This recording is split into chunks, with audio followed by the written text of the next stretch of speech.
This 5-minute solution will show you how to fix Hey Siri not working after your last update. So if your Siri not responding, just follow these 3 steps to fix this issue. The first solution is enable Siri and dictation. Go to settings, tap on privacy, scroll down and tap on analytics and improvements.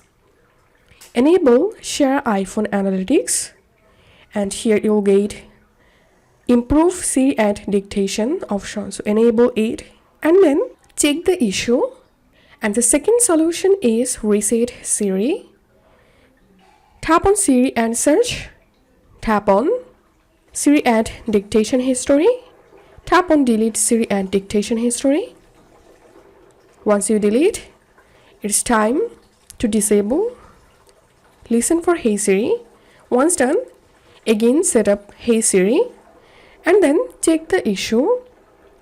And the third solution is go to your accessibility, scroll down and tap on Siri. Enable always listen for Hey Siri. Once done, this should fix your Siri not working issues. If you find this video helpful, don't forget to subscribe 5 minute solution. See you in the next video.